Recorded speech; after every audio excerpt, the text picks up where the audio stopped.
29º domingo do tempo comum. Hoje a liturgia nos coloca diante do sofrimento de Jesus.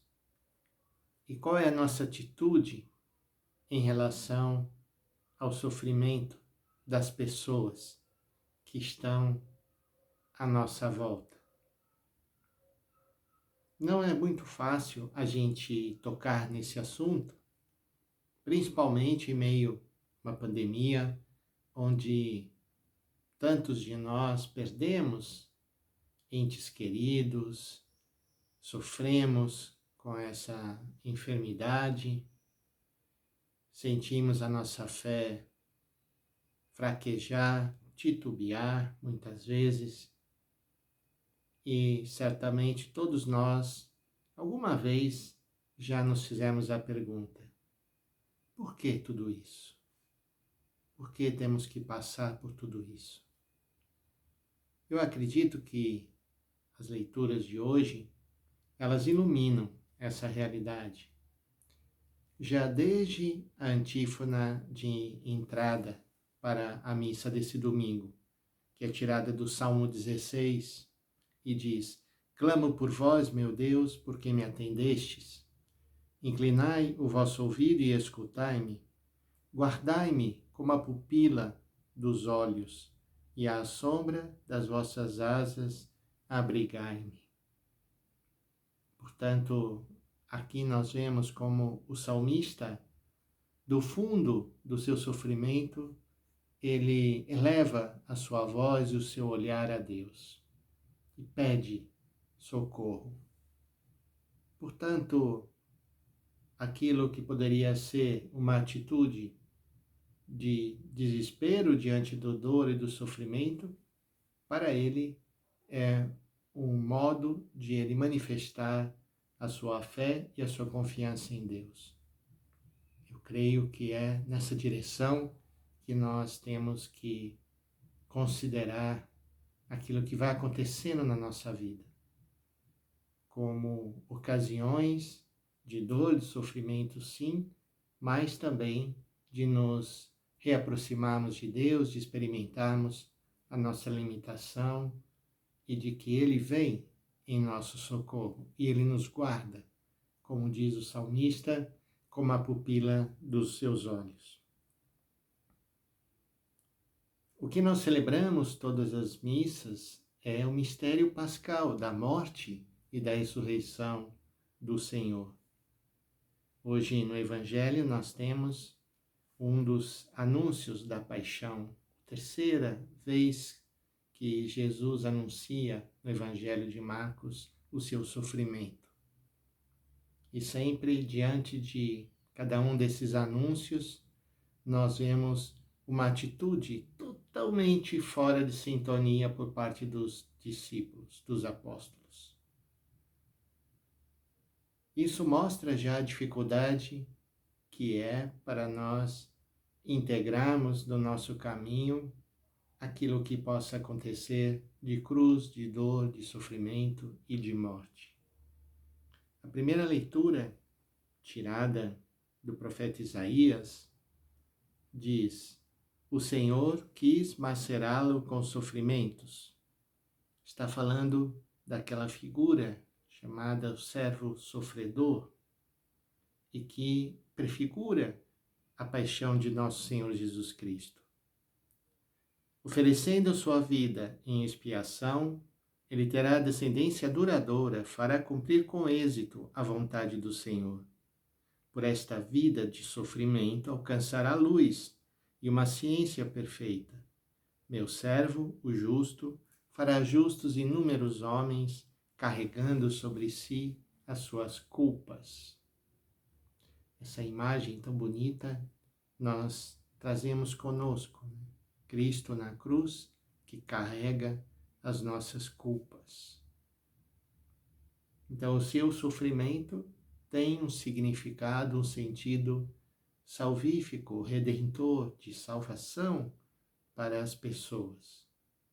Não é um masoquismo de sofrer por sofrer. Isso não tem sentido.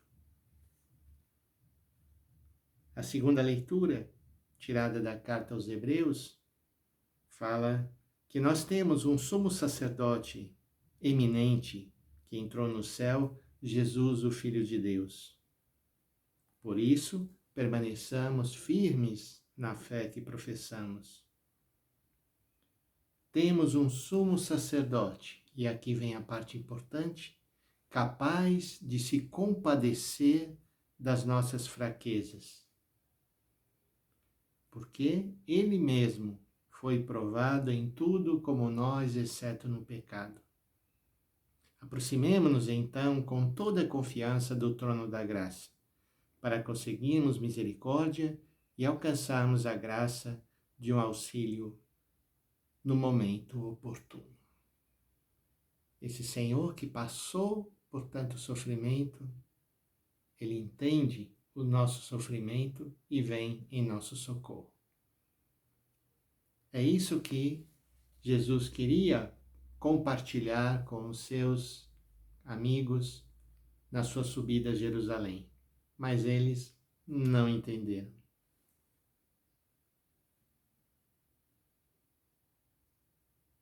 Depois que Jesus anunciou seu sofrimento, já pela terceira vez, Tiago e João foram até ele e disseram: Mestre, queremos que faças por nós o que vamos pedir. E Jesus perguntou: O que quereis que vos faça? E eles responderam: Deixa-nos sentar, um à tua direita e outro à tua esquerda, quando estiveres na tua glória. Jesus havia apenas anunciado o seu sofrimento, sua morte próxima, e eles estão preocupados em ocupar os melhores lugares. O poder.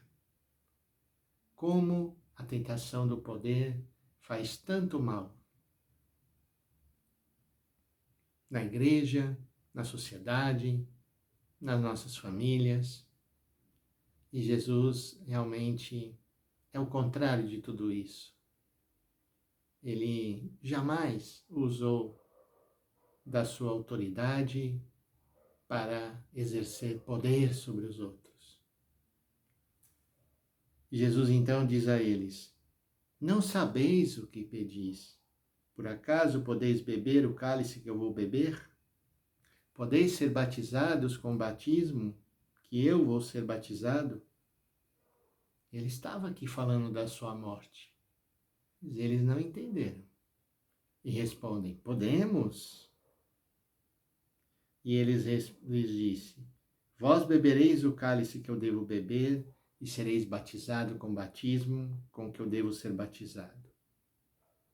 Nós sabemos que os apóstolos, após a ressurreição, passarão pela perseguição, pela paixão e morrerão pela fé em Cristo. Então, irmãos e irmãs, nós somos chamados a refletir um pouco como nós vivemos a nossa relação com o poder. Queremos mandar e que os outros nos obedeçam, que nós sejamos os protagonistas de tudo, ou sabemos nos colocar numa posição humilde, discreta, de servos e servas. Jesus conclui a sua fala com os discípulos, chamando os 12 e dizendo: Vós sabeis que os chefes das nações as oprimem, os grandes as tiranizam. Entre vós não deve ser assim. Esta é a frase para a gente guardar. Entre nós, na igreja, na comunidade de fé, não deve ser assim. Quem quiser ser grande, seja o vosso servo.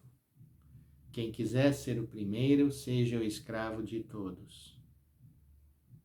E Jesus fala de si mesmo, pois o Filho do Homem não veio para ser servido, mas para servir e dar a sua vida como resgate por muitos.